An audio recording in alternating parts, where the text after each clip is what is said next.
1500 গান করা আমার পক্ষে সম্ভব হয়েছে, যেটা বাংলাদেশের হিস্ট্রিতে সেকেন্ড কোনো সিঙ্গারের অডিও সেক্টরে আর হবে বলে কোনো সম্ভাবনা নাই। সামান্য আমার একটা ছবি দিয়ে গানটা রিলিজ করা, বাট আমি দেখলাম এর আগেও 10 কোটি ভিউজ ছিল। দর্শক, আজকে আমাদের সঙ্গে এমন একজন উপস্থিত রয়েছে যার পরিচয় দিতে হবে না।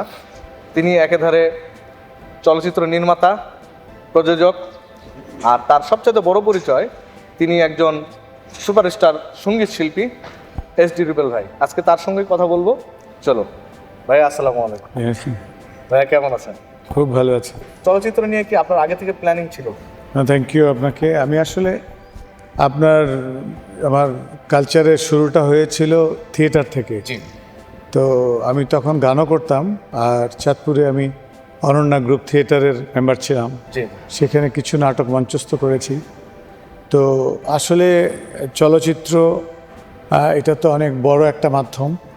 তো যেহেতু ছোটোবেলা থেকে থিয়েটার করতাম, পাশাপাশি গান করতাম, তো সেটারই আসলে প্রস্ফুটিত হলো চলচ্চিত্র পরিচালক হিসেবে আর কি। আর এছাড়া দীর্ঘদিন ধরে আমি বিজ্ঞাপন নির্মাণের সাথে জড়িত, বিভিন্ন ম্যাগাজিন, তারপরে আপনার ডকুমেন্টারি, এগুলো অনেকদিন নাটক প্রযোজনা অনেকদিন ধরে করে আসছি। তো সেটারই চূড়ান্ত একটা রূপ হলো যে চলচ্চিত্র বৃদ্ধাশ্রম নির্মাণ করলাম, এখন নীলাকাশে পাখি উড়ে নির্মাণ করছি এবং অভিনয় করছি। জি, আরেকটা পরিচয় বলাই হয়নি, ভাই নিজেই তার সিনেমায় হিরো। না, প্রথম ছবিটাতে আমি মন্তাজুর রহমান আকবর পরিচালিত যেটা ছিল সেটাতে আমি নায়ক। ও আপনার প্রথম চলচ্চিত্র?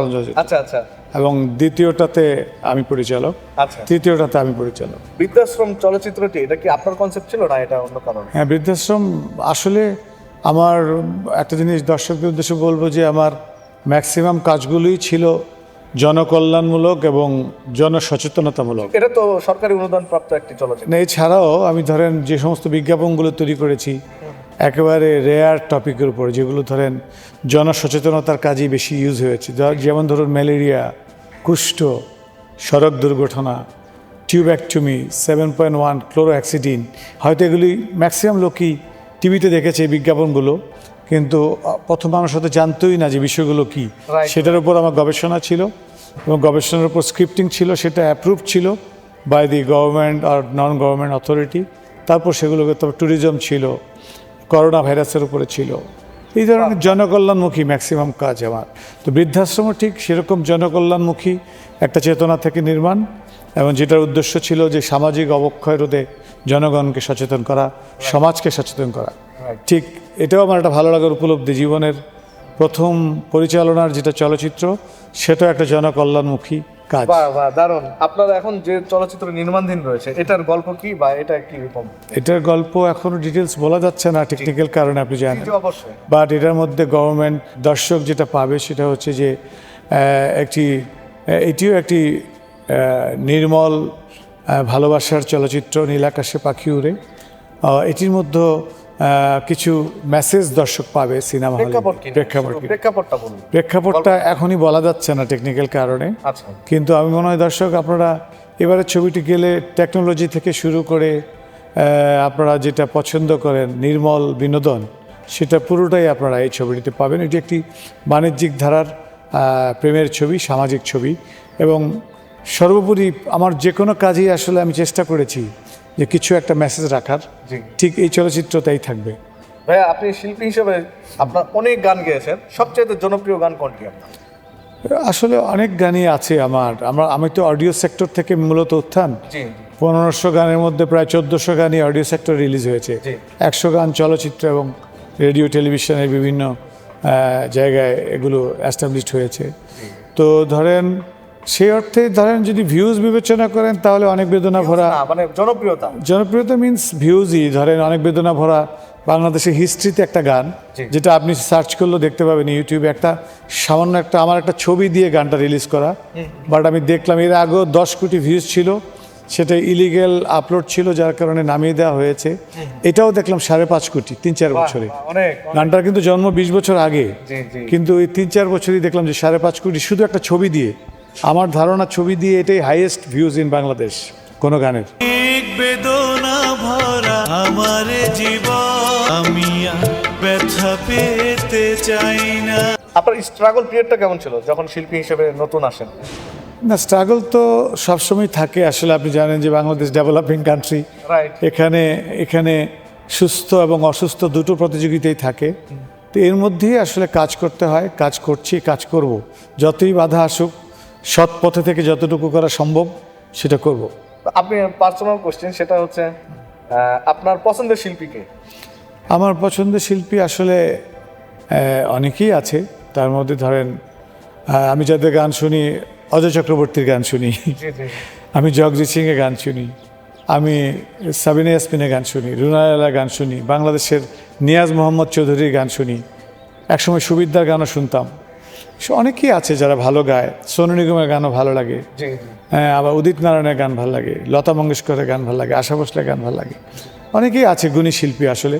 আবার তাই বলে যে আপনার জাস্টিন বিবারের গান ভালো লাগে না তা না, জাস্টিন বিবারের গানও ভালো লাগে আমার, ম্যাডোনার গানও ভালো লাগে, শাকিরার গানেরও আমি ফ্যান। সো অনেকের গানই ভালো লাগে। তো আপনার বর্তমান চলচ্চিত্রের অবস্থা এবং ভবিষ্যৎ পরিকল্পনা সম্বন্ধে ছিল? না, এখন দেখেন বাংলাদেশ ডেভেলপিং কান্ট্রি, এখানে সুস্থ ধারার সংস্কৃতিতে আরও বেশি পৃষ্ঠপোষকতার দরকার। আমি দর্শকদের ভালোবাসার কোনো কমতি নেই। দর্শক সবসময়ই ধরেন ভালো কাজে উৎসাহ দেয়, আমি দর্শককে স্যালুট করি সবার আগে। বিকজ আমি এজডিউরেবল হতে পারতাম না দর্শক যদি আমাকে পছন্দ না করতো, দর্শক যদি আমার গান না শুনতো।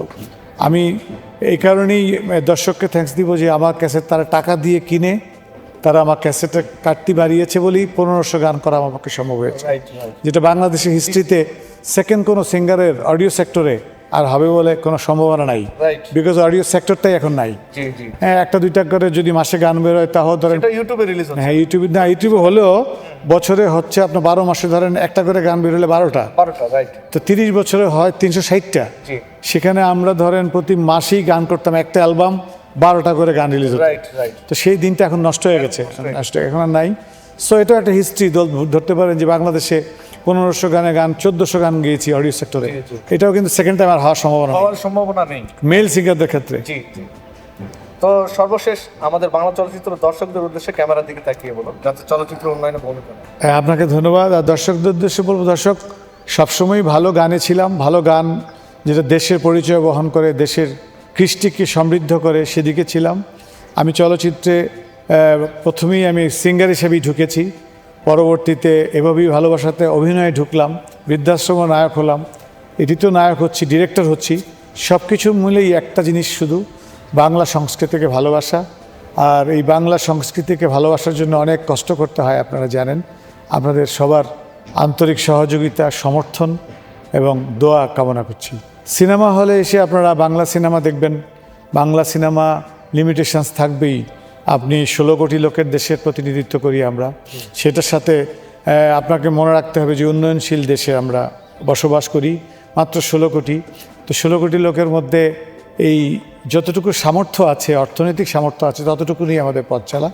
সো এই বিষয়ে আপনাদের সহযোগিতা কামনা করি। সিনেমা হলে এসে বাংলা সিনেমাকে উৎসাহিত করুন।